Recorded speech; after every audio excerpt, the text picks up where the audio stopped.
नमस्कार, मैं Sandeep कसालकर। Crypto TV में आप सभी का स्वागत है। क्रिप्टो वर्ल्ड से जुड़ी नई खबरों के साथ आइए देखते हैं क्या कुछ हुआ क्रिप्टो की दुनिया में। सबसे पहले रुक करते हैं हेडलाइंस की ओर।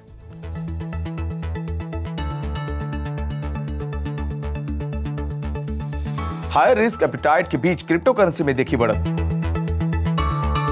FTX ने BlockFi को प्रोवाइड की $250 मिलियन की क्रेडिट फैसिलिटी। कार्डानो डेवलपर्स ने बग का हवाला देते हुए की वासिल अपग्रेड में देरी। Solana NFT marketplace Magic Eden ने $1.6 बिलियन वैल्यूएशन पर $130 मिलियन को किया raise. Solend protocol whale account ने फंड्स मूव करना किया शुरू।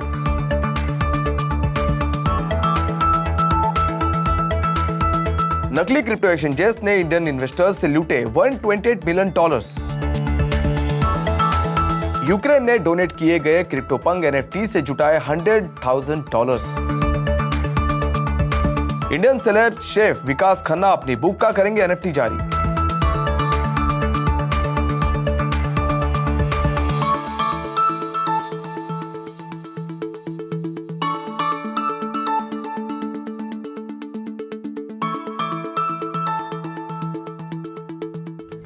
अब देखते हैं खबरें विस्तार से। ऑप्टिमिज्म के बीच हायर रिस्क एपेटाइट पर क्रिप्टो करेंसी ने बढ़त देखी। इकोनॉमिक रिसेशन, जियोपॉलिटिकल वरीज और इंडस्ट्री टर्बुलेंस की चिंताओं ने नए जमाने के एसेट क्लासेस को परेशान कर दिया है और उन्हें तेजी से प्रभावित किया है, जिससे सीवर वेल्थ एरोशन हुआ है। इंटरनेशनल क्रूड ऑयल प्राइसेस अपने हाल के हाई लेवल से नीचे आ गई है और सेंट्रल बैंक्स द्वारा एग्रेसिव मॉनेटरी पॉलिसी टाइटनिंग और कमोडिटी के लिए वीक डिमांड अप्रोच की संभावना के बाद ग्लोबल इकोनॉमी में मंदी की आशंका के कारण गिरावट देखी है। चाइना के कुछ हिस्सों में चल रहे कोविड की वजह से होने वाले लॉकडाउन से भी कीमतों में गिरावट आई है।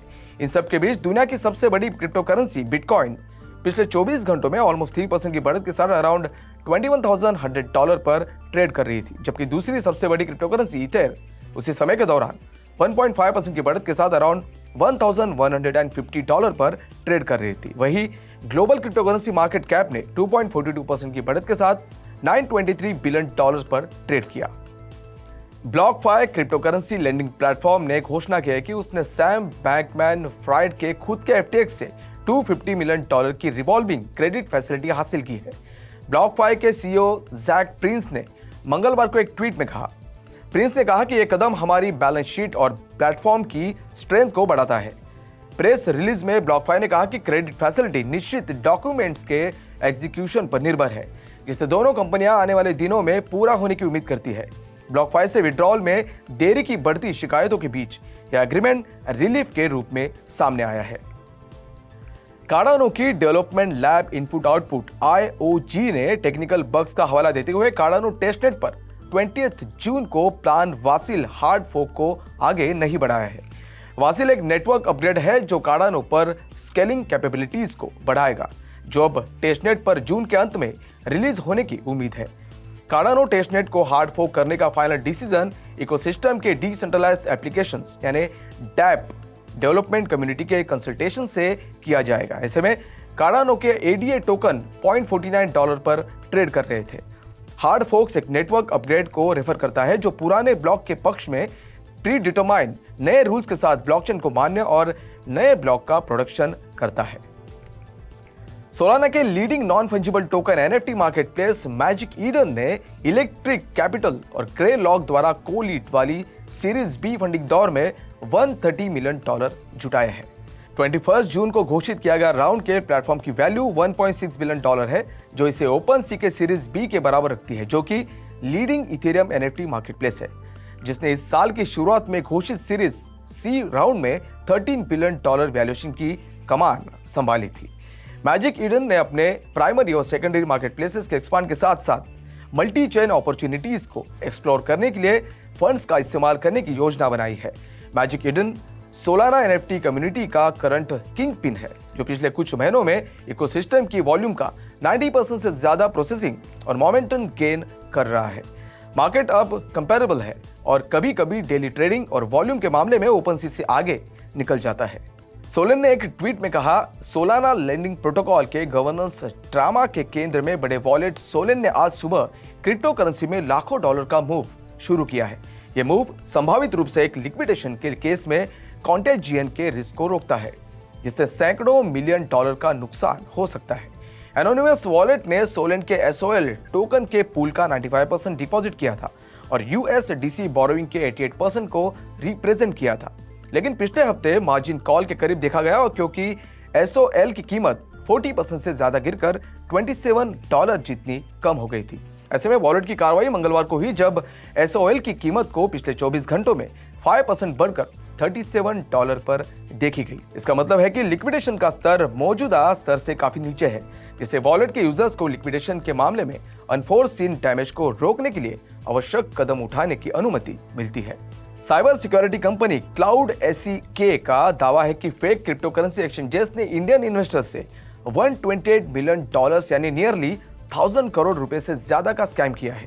मंगलवार को जारी रिपोर्ट के अनुसार स्कैमर्स और चीटर्स पहले नकली डोमेन बनाते हैं जो CoinEgg जैसे लेजिटिमेट क्रिप्टो ट्रेडिंग प्लेटफॉर्म्स जैसे इम्पर्सनेट करते हैं। सोशल मीडिया पर फेक फीमेल प्रोफाइल्स और ऐसे ड्यूबियस एक्सचेंजेस में ट्रेड करने के लिए इन्वेस्टर्स को प्रभावित करते हैं।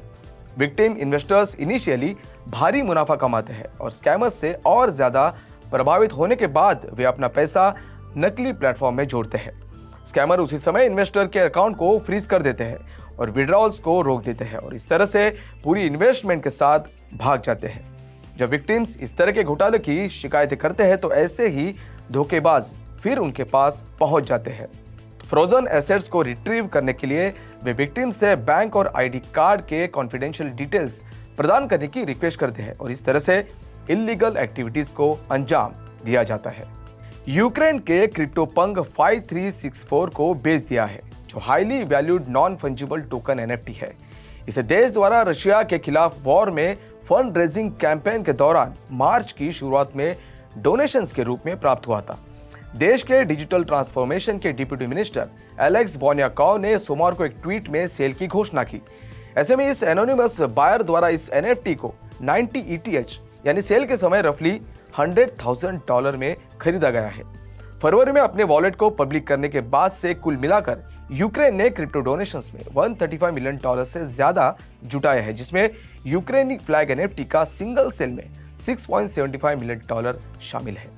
मिशेलिन स्टार शेफ विकास खन्ना ने अपनी latest book sacred foods of India का एक NFT बनाने के लिए NFT मार्केटप्लेस Akshaya.io के साथ पार्टनरशिप की है, जो भारत भर के पवित्र स्थानों के प्रसाद और खाने की रेसिपी से बनी एक लिमिटेड एडिशन बुक है। बुक के फिजिकल और NFT दोनों versions Dubai crown prince Sheikh Hamdan bin Mohammed bin Rashid Al Maktoum द्वारा 23 जून को दुबई में होंगे। Akshaya.io फिजिकल और डिजिटल एसेट्स और शॉपिंग एक्सपीरियंसेस दोनों प्रोवाइड करने वाला दुनिया का पहला डिजिटल प्लेटफॉर्म है। विकास खन्ना ने वेब 3.0 की दुनिया में इस कदम को एक बड़ी छलांग कहा है और ऐसा माना जाता है कि उनका लक्ष्य अपने वर्क और क्रिएशंस में अधिक ऑगमेंटेड रियलिटी यानी AR और वर्चुअल रियलिटी यानी VR एसेट बनाना है। Akshaya.io के CEO गणेश राजू का दावा है कि विकास खन्ना की पॉपुलैरिटी के कारण समय बीतने के साथ NFT ज्यादा से ज्यादा रेपुटेशन हासिल करेंगे। तो आज के लिए बस इतना ही। क्रिप्टो वर्ल्ड से जुड़ी नई खबरों के साथ बने रहिए क्रिप्टो टीवी के साथ। तब तक के लिए मैं संदीप कसालकर आपसे विदा लेता हूं। नमस्कार।